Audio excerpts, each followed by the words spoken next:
மந்திரியா சார், சிங்கப்பெண் அதிரடிப்படை, தாய்மாமன் தங்கமோதிரம் திட்டம், 1,00,000 கோடி ரூபாய் முதலீடு, 717 மதுபான கடைகள் மூடல், வெற்றித்திறன் பயிற்சி திட்டம், தமிழ் வெற்றி கிராமப்புற மறுமலர்ச்சி, போதைப்பொருளை ஒடுக்க 65 சிறப்பு அதிரடிப்படை, அண்ணன் சீர், கரும்பு நெல்லுக்கு ஊக்கத்தொகை, வெற்றி வீடு திட்டம், வெற்றி 150 நாட்கள் உத்தரவாத வேலை வாய்ப்பு, இந்த விஜி கிராம் திட்டம், இப்படி அப்படியே அடுக்கிட்டு வராங்க சார் வரிசையாக.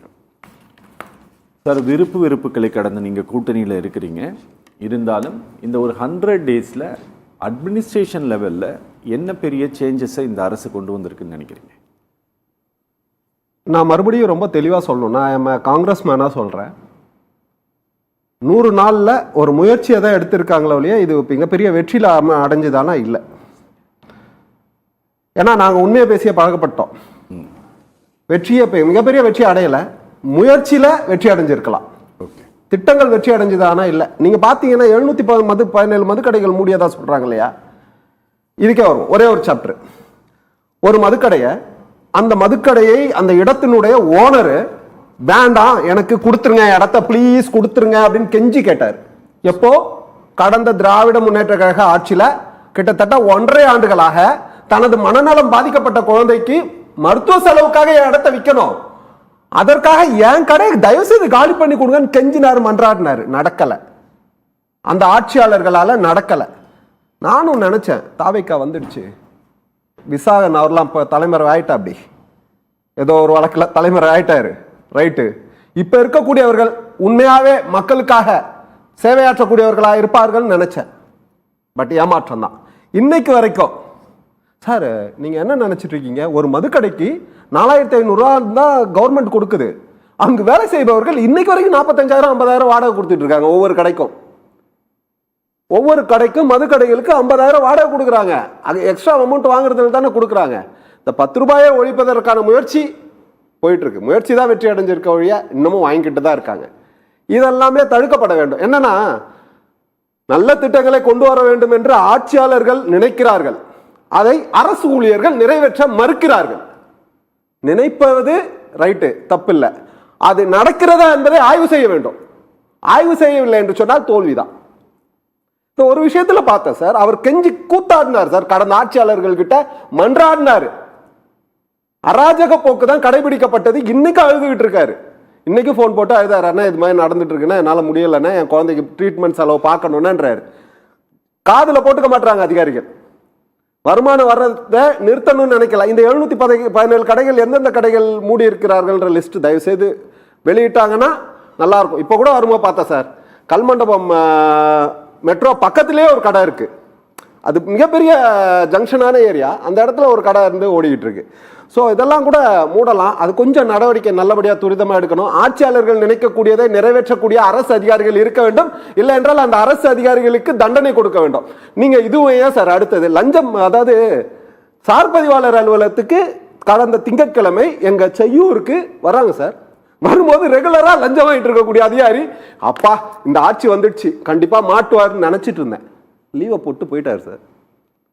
ஏன்னா லஞ்ச ஒழிப்புத்துறையில் இருக்கக்கூடிய கருப்பாடு, அந்த கருப்பாடுடைய பிரச்சனை. நான் இப்போ சத்தியம் டிவில இதை எதுக்கு இங்க வைக்கிறேன் அப்படின்னா, பல்லாயிரக்கணக்கான பல லட்சக்கணக்கான மக்கள் பார்க்கக்கூடிய விஷயம். இது முதல்வர் காதுக்காவது போகணும். அரசு துறையில அரசு அதிகாரிகள் தவறு செய்கிறார்கள். அந்த உள்ள கருப்பாடு கொடுத்த தகவலின் அடிப்படையில் லஞ்சம் வாங்கக்கூடிய லஞ்ச பெருச்சாலி ஓடிட்டாரு. இல்ல, எங்க தாலுகா ஆபீஸ்ல இருந்த அதிகாரிகள் டீ குடிப்பதற்காக உள்ள இருந்து சீட்ல இருந்து எந்திச்சு வெளியே போயிட்டாங்க. அப்ப ஏதோ நடக்குது இல்ல, தப்பு நடப்பதை தடுக்க வேண்டும் அரசு நினைக்குது.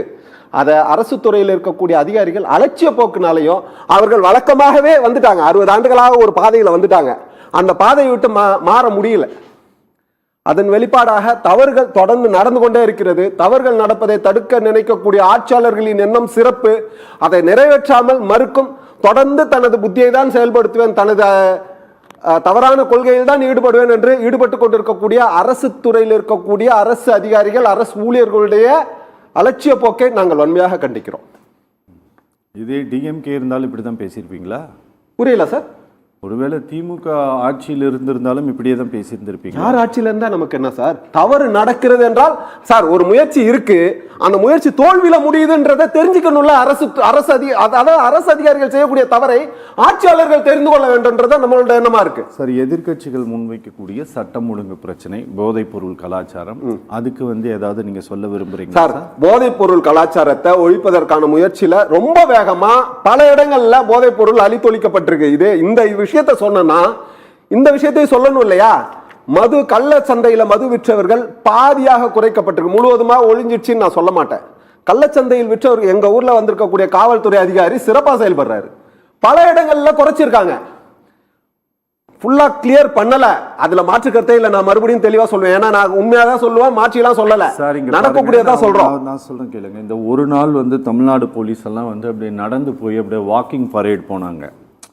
இந்த இந்த இந்த இந்த ட்ராமா இருக்கு பார்த்தீங்களா, அது ஒரு நாள் எடுத்து ஒரு வீடியோ எடுத்து அவங்களுடைய சமூக வலைதளங்களில் போடலாம். ஒரு நாள் போனாங்க தமிழ்நாடு முழுசும், இந்த போலீஸ் போனாங்க, இன்ஸ்பெக்டர் போனாங்க, டிசி போனாங்க, அப்படியே நடந்து போய் தெருவுக்குள்ளே அப்படியே நடந்து போய் ஜனங்களுக்கு தைரியம் மூட்டக்கூடிய நாடகத்தை ஒரு நாள் போட்டாங்க. அது ஏன் சார் நாடகம் சொல்லுவீங்க சார்?